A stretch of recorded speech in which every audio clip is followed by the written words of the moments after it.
प्यारे सज्जनों, आज थोड़े शब्दों में मैं अपना परिचय देना चाहता हूँ। मैं सदाचारी डिस्ट्रिक्ट बदायूं ग्राम देवरिया का रहने वाला हूँ।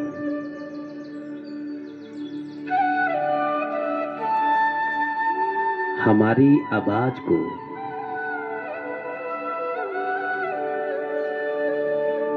जन जन तक पहुंचाने वाले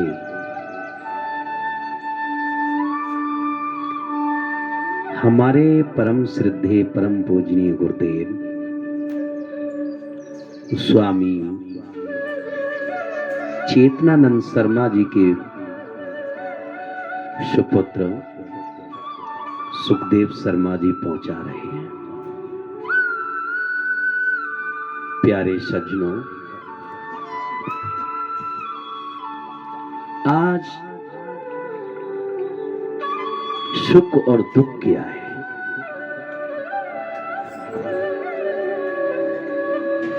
सुख दुख के विषय में बात करते हैं।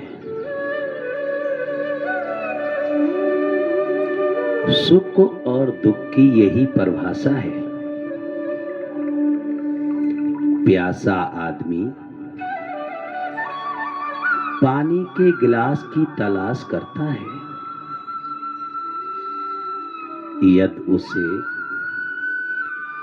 पानी मिल जाता है तो वही सुखी होता है, और ना मिले तो दुखी,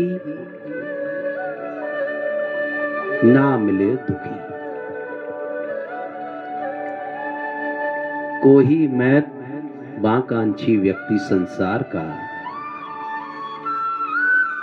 सबसे धनी मनुष्य बनना चाहता है, यदि उसे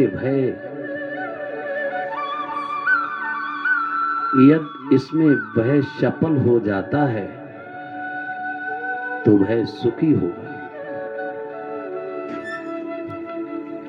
और यदि असफल रहता है तो दुखी।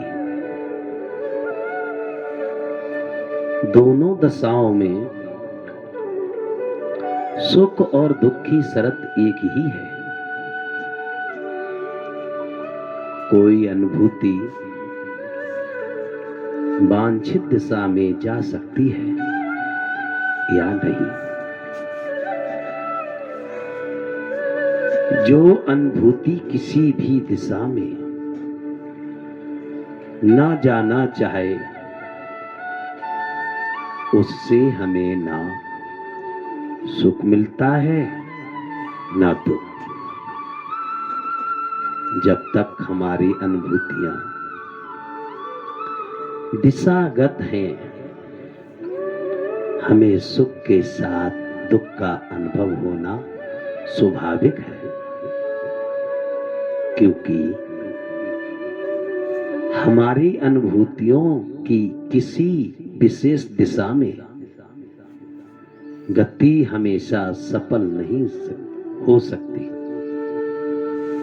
जितना अधिक हम सुख की तलाश में दौड़ेंगे, हमें उसी अनुपात में दुख मिलेगा। थोड़ा सा सुख और बहुत सा दुख, यह हमारे जीवन के प्रवाह का सामान्य रूप है। किसी भी व्यक्ति को जीवन में कितना सुख मिलेगा और कितना दुख, यह इस बात पर निर्भर करता है कि उसकी चेतना किस प्रकार की दिशाओं में गत करना चाह रही है। मनुष्य निरंतर अपनी अनुभूतियों, विचारों और उनके परिणाम स्वरूप होने वाले कर्मों को बंधन में है। सब मनुष्यों की अनुभूतियां भिन्न भिन्न होती हैं, इसलिए वे भिन्न भिन्न प्रकार के काम करते हैं। कोई संत अपने अंदर पापी व्यक्ति की अनुभूतियां नहीं जगा सकता, और ना पापी व्यक्ति संत की अनुभूतियां। तभी मनुष्य अपने अपने स्वभाव से बने हैं।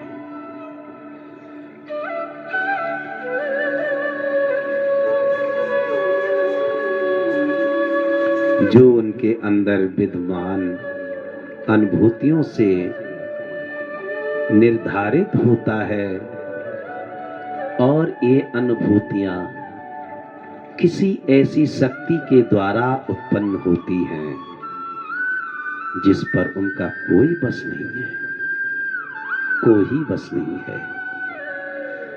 दूसरे शब्दों में, जिस मनुष्य अपना जीवन कहता है वह किसी और शक्ति के द्वारा जिया जा रहा है। होना भी ऐसा ही चाहिए। हम में से किसी का भी इस संसार में पैदा होने में कोई हाथ नहीं, इसलिए जिसे हम अपना जीवन कहते हैं वह हमसे ऊपर की किसी शक्ति का खेल है। गीता कहती है, परमात्मा सब प्राणियों के अंदर निवास करता है। वह सभी प्राणियों को ऐसे घुमा रहा है मानो वे यंत्र चालित हो। हम अपने जीवन को इस विशाल परिप्रेक्ष्य में देखकर ही समझ सकते हैं। अनुभूतियों के इस सतत संघर्षमय जीवन में कुछ व्यक्तियों में, सब में नहीं, जीवन की दौड़ भाग से ऊपर उठकर अपने मूल रूप को जानने की तथा स्थायी शांति और सुख और सच्ची स्वतंत्रता पाने की अभिलाषा जगाती है।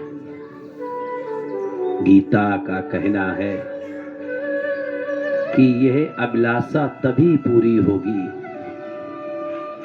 जब मनुष्य अपने जीवन के मूल स्रोत की ओर जाए, जो अपरिवर्तनशील और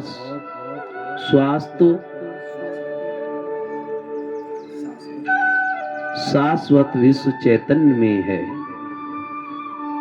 पर अपने अंदर विद्यमान दिव्य तत्व तक पहुंचा कैसे जाए।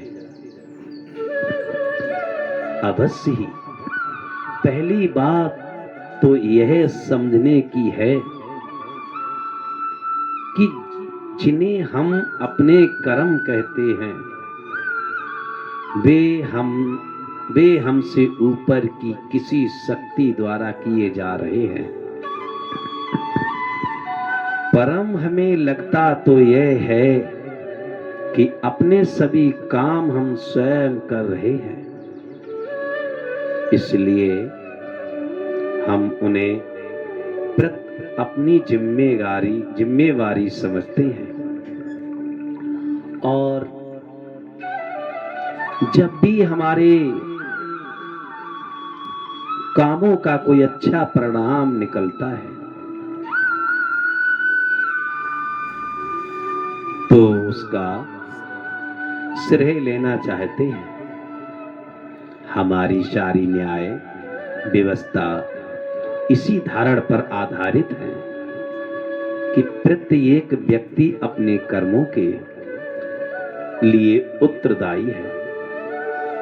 गीता के अनुसार ऐसा हमें इसलिए प्रतीत होता है कि हमारी सृष्टि अहंकार से